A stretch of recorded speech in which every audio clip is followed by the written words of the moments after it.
400 साल तक बर्फ के अंदर दबा एक मंदिर, जिस पर बड़ी सी बड़ी बर्फ की चट्टानें आकर गिरती रही, फिर भी इस मंदिर को कोई हानि नहीं पहुंची। और फिर कई साल बाद जब बर्फ पिघलने लगी, तब यह मंदिर सामने आया और साइंटिस्ट और जियोलॉजिस्ट इसे सही सलामत देखकर दंग रह गए। एक ऐसा मंदिर जिसके दर्शन करने पर माना जाता है कि मोक्ष के सभी रास्ते खुल जाते हैं, क्योंकि महाभारत के अंत में शिव जी ने स्वयं यहाँ पर प्रकट होकर पांडवों को स्वर्ग का रास्ता दिखाया था। यह है शिव जी के 12 ज्योतिर्लिंगों में से एक माने जाने वाला हिमालय की चोटियों के बीच बसा श्री केदारनाथ मंदिर। जय श्री केदार उत्तराखंड में रुद्रप्रयाग नाम का एक छोटा सा शहर है, जो खूबसूरत वादियों से सजा हुआ है, और इन्हीं खूबसूरत वादियों में बसा है शिव जी के सम्मान में बना बाबा केदारनाथ मंदिर। इस विशाल मंदिर को हिंदुस्तान के सबसे पुराने धार्मिक स्थलों में से एक माना जाता है। केदारनाथ मंदिर का सबसे पहले वर्णन 7वीं सदी में लिखे गए स्कंद पुराण में किया गया, और यह इस बात को दर्शाता है कि यह मंदिर कितना पुराना है। समुद्र तल से 3583 मीटर ऊपर बसा यह मंदिर एक 6 फीट के ऊंचे पत्थर के प्लेटफॉर्म पर बना है, और यहाँ पे आपको सबसे पहले शिव जी के वाहन नंदी जी की पत्थर से बनी हुई एक सुंदर सी मूर्ति दिखाई देगी। नंदी महाराज के ठीक सामने है मंदिर का मुख्य भाग, जिसमें एक बड़ा सा मंडप बनाया गया है, जिसके बीचों बीच है मंदिर का गर्भगृह, जिसमें बसा हुआ है एक पिरामिड शेप का शिवलिंग। और एक ऐसा शिवलिंग आपको कहीं देखने को नहीं मिलता। बर्फीले पहाड़ों के बीच बसे इस मंदिर से कई हैरान कर देने वाली बातें जुड़ी हुई है।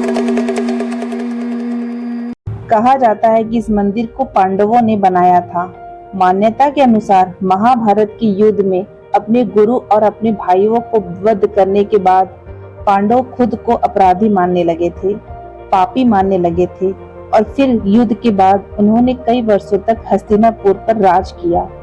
पर जब इतने समय बीत जाने के बावजूद उनके मन को शांति नहीं मिली, तो अपनी समस्या का समाधान ढूंढने के लिए ऋषि वेदव्यास जी ने उनसे कहा कि अपने पापों से मुक्ति पाने के लिए उन्हें शिव जी के शरण में जाना होगा। इसके बाद पांडवों ने अभिमन्यु के पुत्र परीक्षित को सारा राज्य सौंप दिया और द्रौपदी के साथ शिव जी की खोज में काशी चले गए। लेकिन जब काशी में भी उन्हें भगवान शिव के दर्शन नहीं मिले, तो उन्होंने काशी छोड़ दी और यहाँ से वहाँ भटकने लगे। पांडव जहाँ भी शिव जी को ढूंढते हुए पहुँचते, शिव जी वहाँ से कहीं और चले जाते। आखिरकार शिव जी उत्तराखंड के गुप्त काशी में जाकर बस गए।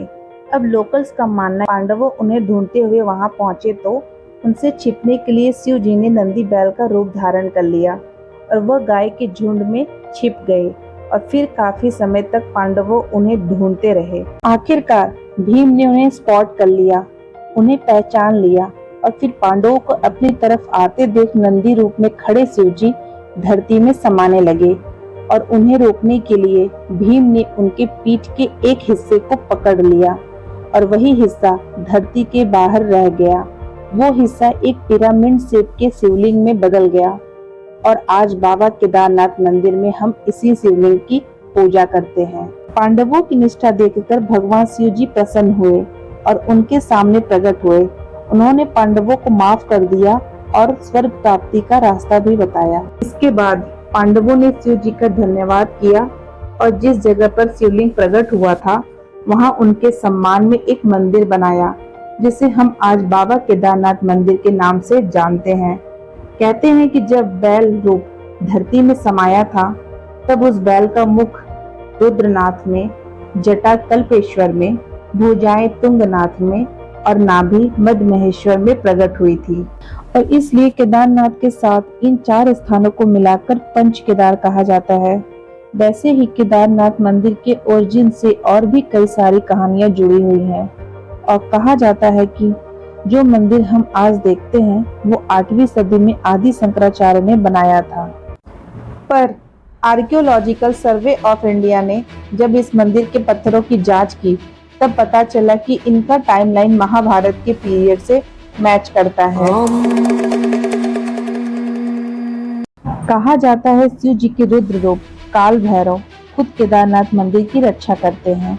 3 आंखें, 4 हाथ, गले में खोपड़ियों की माला, एक हाथ में त्रिशूल, दूसरे में डमरू, तीसरे हाथ में पासा और चौथे हाथ में एक खोपड़ी, और उनके साथ होता है उनका वाहन माने जाने वाला एक काले रंग का कुत्ता। केदारनाथ मंदिर से 500 मीटर दूर उत्तर की तरफ आपको बाबा भैरवनाथ का एक छोटा सा मंदिर दिखाई देगा। यह मंदिर एक खुली जगह पे है, जहाँ पे ना ही दीवारें हैं और ना ही कोई छत, और ऐसा कहा जाता है कि बाबा भैरवनाथ मंदिर के दर्शन के बिना केदारनाथ की यात्रा पूरी नहीं होती।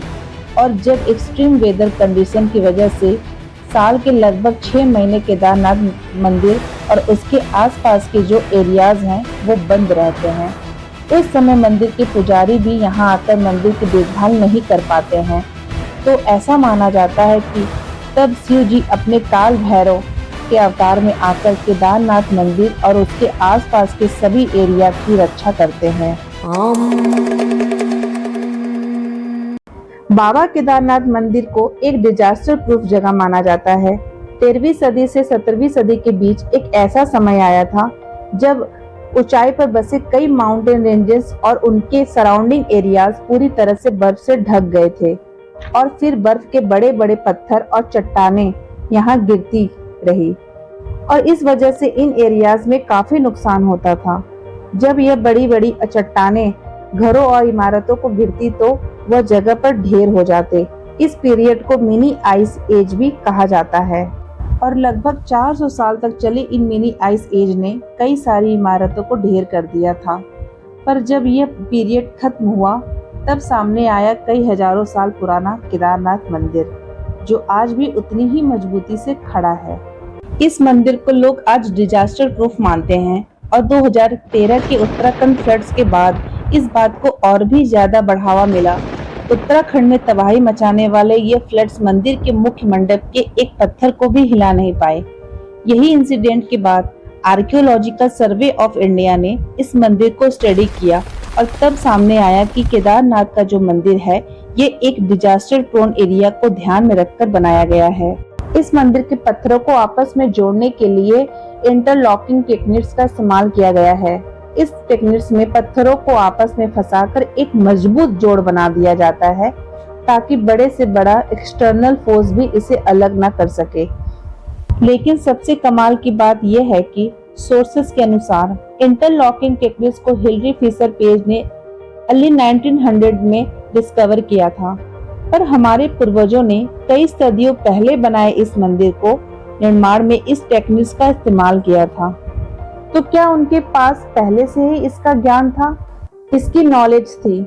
जहां एक तरफ मंदिर का एडवांस आर्किटेक्चर हमें हैरान कर देता है, वहीं दूसरी तरफ इस मंदिर के डिजास्टर प्रूफ होने की वजह एक विशाल और रहस्यमय पत्थर को माना जाता है। 16 जून 2013 उत्तराखंड में आए तबाही मचाने वाले फ्लड्स ने पूरे राज्य को हिलाकर रख दिया था। कई सारे बड़े पत्थर ने और चट्टानों पहाड़ों पे से केदारनाथ की बस्ती पर आ गिरे। इन चट्टानों ने केदारनाथ मंदिर के आसपास के होटल्स और धर्मशाला को तहस नहस कर दिया, पर केदारनाथ का मुख्य मंदिर और उसके अंदर मौजूद सभी लोग इन खतरनाक फ्लड से सुरक्षित बचे हुए थे। खुद को बचाने के लिए बड़ी संख्या में लोग केदारनाथ मंदिर के अंदर आकर बैठ गए थे, और तभी एक विशाल पत्थर बड़ी तेजी से मंदिर की ओर आने लगा। इस पत्थर को देखकर सभी लोग डर से कांपने लगे, और तूफान की तेजी से आ रहा यह पत्थर अचानक मंदिर के कुछ ही मीटर की दूरी पर रुक गया। और फिर इसके बाद जब कोई भी चट्टान मंदिर की तरफ आती तो वह इस पत्थर से टकराकर या तो टूट जाती थी या फिर अपना रास्ता बदल लेती, और लोग इस दृश्य को देखकर दंग रह गए थे। और लोकल्स की माने तो ये पत्थर पूरे समय मंदिर की रक्षा करता रहा। कहा जाता है कि इस पत्थर को देखकर लोगों की भीम का गदा याद आता है। इसकी मदद से भीम दुश्मनों का नाश करते थे, और इसलिए इस पत्थर को भीमशिला नाम दिया गया। आज यह पत्थर केदारनाथ मंदिर का मुख्य भाग बन गया है, और मंदिर के साथ साथ लोग इस पत्थर की भी पूजा करते हैं। पर जरा सोचिए कि क्यों ये पत्थर केदारनाथ मंदिर से कुछ ही मीटर की दूरी पर आके रुक गया। क्या ये सिर्फ कोइंसिडेंट है या फिर कोई चमत्कार? भीमशिला पत्थर की कहानी आज भी एक गहरा राज है। केदारनाथ की मुश्किल यात्रा, हर साल लाखों की संख्या में यात्री मंदिर के दर्शन करने जाते हैं और सुंदरता और भक्ति का एक यूनिक कॉम्बिनेशन मानने जाने वाला बाबा केदारनाथ मंदिर 12 ज्योतिर्लिंगों में से सबसे ऊंचाई पर बसा मंदिर माना जाता है। अगर आप 12 ज्योतिर्लिंग के बारे में जानना चाहते हैं तो हमारे चैनल पर वीडियोस देख सकते हैं। और आपको हमारी वीडियोस कैसी लगी हमें कमेंट सेक्शन में ज़रूर बताएं। वीडियोस पसंद आया हो तो don't forget to like and share. और ऐसे ही अनकही, अनसुनी और अनदेखी कहानियों के लिए प्रिया वाणी को सब्सक्राइब कीजिए।